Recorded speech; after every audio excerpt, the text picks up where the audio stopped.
Hai guys, selamat kembali. So, ini adalah Land Rover Range Rover Evoque versi terbaru tahun 2020. So, dalam video sebelum ni saya ada ceritakan tentang detail spesifikasi luaran dalaman tentang Range Rover Evoque versi terbaru 2020 ni. Dan dalam video ni saya akan ceritakan tentang dia punya performance dan test drive serta fuel consumption, fungsi driving mode dan everything safety yang ada dekat dalam Range Rover Evoque versi terbaru ni. So, jom. Strategi, I said right now! fight, conquer. Kereta ni didatangkan dengan 1, 2, 3, 4, 5 driving mode, iaitu dia ada Eco, dia ada Comfort, kemudian dia ada mode untuk Grass, Gravel, Snow Program Selected. Ni kalau nak jalan dekat rumput ataupun dekat snow, kawasan yang licin. Dan kemudian dia ada Mud and Ruts. Ni untuk kawasan yang basah, berlumpur rumput waktu hujan, gunakan yang ni. So dia punya traction, dia punya suspension pun dia akan berbeza. Dan satu lagi yang paling hardcore sekali, iaitu dia ada Sand Program. Ini kalau jalan berbatu ataupun berpasir. So itu antara dia punya 5 driving mode dia untuk Range Rover Evoque ni. Dan satu lagi, daripada segi dia punya 360 degrees kamera dia memang sangat-sangat cantik, sangat-sangat clear. Dan actually kereta ni dia tak adalah kamera dekat bawah. Kalau korang tengok kat sini, dia ada satu kamera yang dia manipulatekan supaya kita nampak lantai jalan. So benda ni actually dia berfungsi, dia berguna kalau kita nak lalu-laluan yang sempit. Kita nampak tayar kita, dia simulate kita punya kereta. Dan kita boleh lalu benda yang kita tak nampak dekat bahagian bawah sana, dekat tayar sana. Tapi actually dia bukanlah kamera yang dekat lantai tu, tapi dia simulate, dia manipulate kamera yang ada. Sebab kereta ni memang ada 360 degrees kamera. So ini sesuatu benda yang baru, sesuatu benda yang rare untuk sesebuah kereta tahun 2020 ni. Wow, saya impress benda ni. Specialities Land Rover adalah daripada segi kelasakan. Ya, kelasakan. Kalau ada satu company car maker pembuat kereta dalam dunia ni yang betul-betul pakar dan mahir dalam membina sesebuah SUV, Sport Utility Vehicle, tak ada lain. Land Rover lah company tersebut. Land Rover adalah British company, British car maker. Tapi sekarang Jaguar Land Rover telah di take over oleh company Tata India. So ramai yang tanya sebelum ni, Proton dibeli oleh Geely, company daripada China. Adakah Proton bukan lagi national car? Dan adakah Proton sekarang tu kereta China, bukan lagi kereta Malaysia?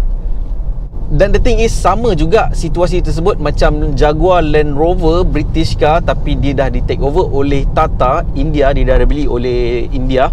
Dan persoalannya, adakah Jaguar Land Rover sekarang bergelar sebagai Indian car company ataupun British car company? Actually bagi saya tak kira sama ada siapa pun yang beli car maker tersebut, yang pastinya car maker tersebut tetap menjadi national car untuk negara yang dia dilahirkan. Sebab industri otomotif ni adalah satu bisnes. Ianya sama juga macam klub bola sepak. If let's say Manchester United ataupun Liverpool adalah klub England, tapi Liverpool induk company dia dah dibeli oleh company US. Dan sama juga macam Chelsea dan Manchester City. Adakah Chelsea klub Rusia dan Manchester City klub Arab? No. Liverpool tetap klub England, Chelsea tetap klub England, Manchester City tetap klub England. Dan semua klub-klub tersebut tetap main dekat EPL, English Premier League. Chelsea tidak bermain di Liga Rusia dan Manchester City tidak bermain di Liga Arab. So perkara ni sama juga macam car maker. Proton tetap national car Malaysia dan Jaguar Land Rover tetap British national car. Ini adalah Range Rover Evoque versi 2020, versi terbaru, dan dia didatangkan dengan enjin 2.0 liter twin scroll turbocharged engine petrol. Dan dia produce lebih kurang 245 horsepower dan 365 Nm of torque untuk yang versi ni, Evoque R Dynamic.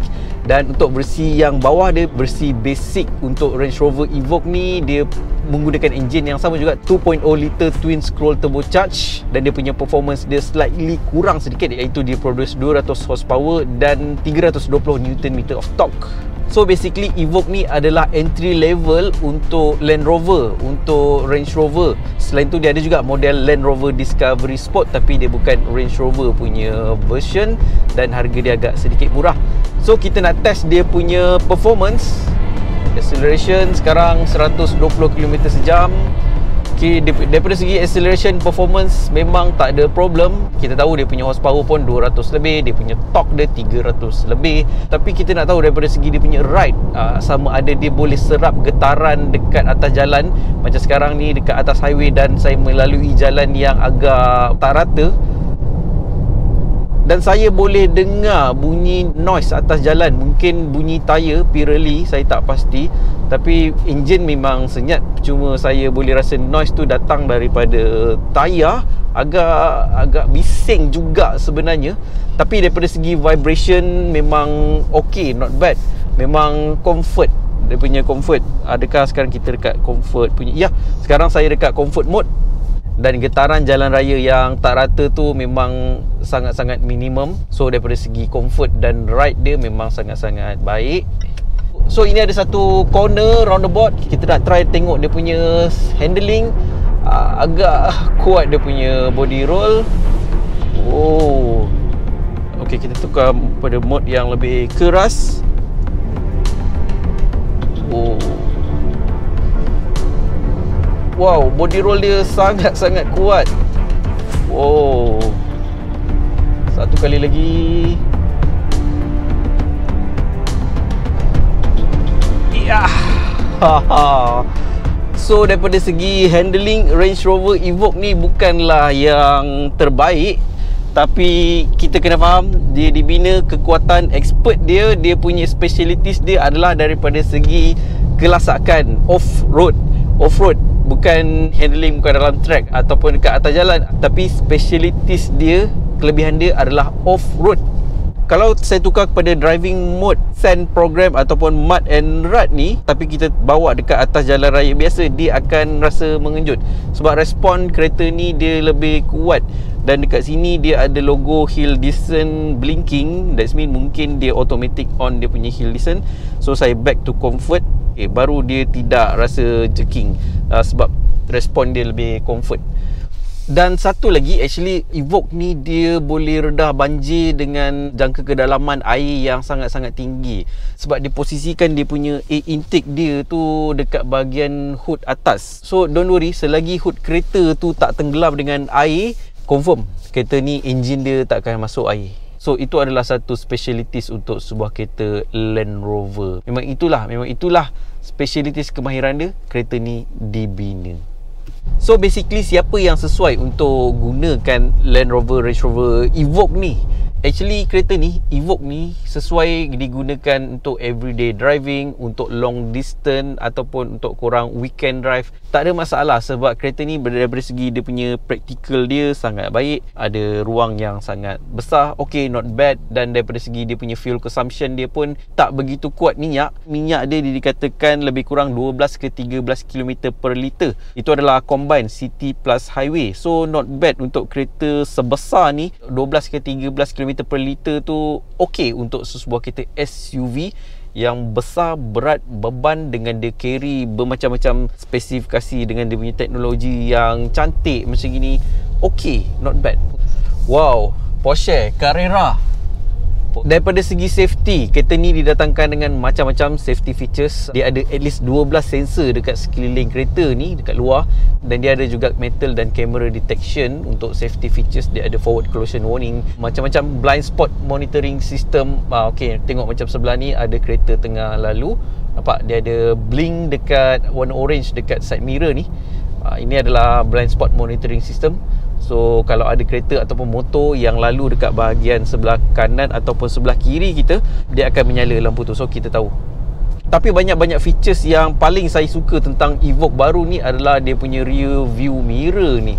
Wow, sangat-sangat clear dekat atas jalan raya. Ini adalah praktikal sebab Evoque dulu banyak komplain tentang cermin belakang dia kecil. So dia punya visibility dia untuk kereta ni, untuk kita tengok bahagian belakang memang agak sempit, terhad.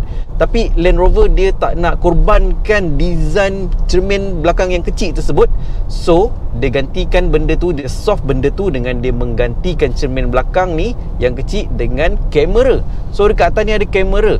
Kalau kita tengok kat sini, ya, dia boleh jadi cermin biasa, agak sempit. Tapi kalau korang shift kepada kamera, dia menjadi luas. Wow. Dan actually kamera tersebut dia tak posisikan dekat bahagian boot belakang tu, dekat bahagian terang. No, tapi dia posisikan dekat bahagian shark fin antena tu. Wow, genius. So secara overallnya bagi saya sukakan Evoque terbaru ni, especially daripada segi luaran dia, nampak ranggi, nampak sporty, cukup menarik, cukup luxury. Daripada segi dalaman, dia banyak menggunakan soft touch plastik. Saya suka dia punya design dalaman dia, ada 1, 2, 3, 4 skrin. Dan yang paling best sekali, dia punya kelasakan kereta ni. Kita confident kalau kita bawa ke mana-mana ataupun banjir ataupun sebagainya, kereta ni memang boleh redah banjir. Memang sampai berapa meter, sampai kita punya paras peha pun dia boleh lalu. Tak ada masalah, memang tak masuk air. Dan mungkin kalau ada satu SUV yang mungkin saya akan beli one day, mungkin inilah Range Rover Evoque, tak ada lain. So terima kasih kepada korang yang menonton video ni sampai habis. Dan bagi korang yang baru terjumpa channel ni, sekiranya ada sesuatu knowledge baru yang mungkin korang boleh ambil daripada video ni tentang British car, tentang Land Rover, terutamanya Range Rover Evoque versi terbaru ni, saya hargai sangat-sangat sekiranya korang bantu saya dengan 2 klik. Klik button like dan klik button subscribe dekat bawah. Akhir kata, saya Nas Abdullah. Strategi fight! Conquer! Bye! Wow, this is my dream car.